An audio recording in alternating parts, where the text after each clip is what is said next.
Séquence émotion pour le finaliste de la première Star Academy de l'histoire. Après 20 ans sans y être retourné, Mario Barravecchia est allé rencontrer la nouvelle promotion au château de Dammaril-Ellis, l'occasion pour lui de donner son avis sur ses impressions, le château et les nouveaux candidats, avec franchise.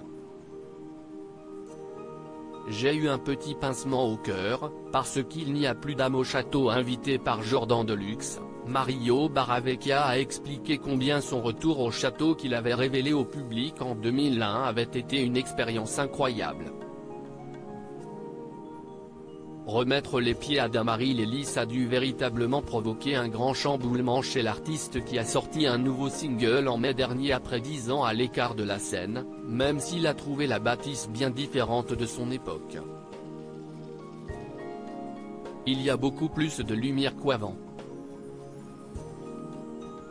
Le château est magnifique. De l'extérieur c'est super, même si à l'intérieur Mario s'est trouvé décontenancé. J'ai eu un petit pincement au cœur, parce qu'il n'y a plus l'âme du château. On a l'impression que c'est un loft dans un château. Au niveau de la décoration, je parle.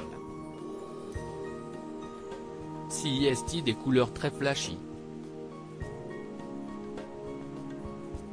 C'est normal, on est en 2022, on est moderne, mais moi j'aurais gardé quelques trucs un peu plus château, un peu plus d'époque en compagnie de ses camarades Patrice, Jean-Pascal et Karine. Mario Barravecchia a également pu rencontrer et passer un peu de temps avec les nouveaux locataires du célèbre château, desquels il a livré son point de vue sans détour à Jordan Deluxe. Je le dis depuis le début, je trouve que la production a fait un très bon choix de casting, et chez les élèves et chez les profs, a-t-il déclaré, précisant auquel allait sa préférence, tels qu'Anisha, Louis, Carla et même Julien. Je pense qu'il ira loin aussi, a-t-il souligné. C'est un bel artiste, une belle voix. Il a un profil qui interpelle. Le casting très bon, avant d'ajouter je les ai trouvés très sympas, très respectueux et très bienveillants, et ce en dépit de certains loupés vus lors des quotidiennes.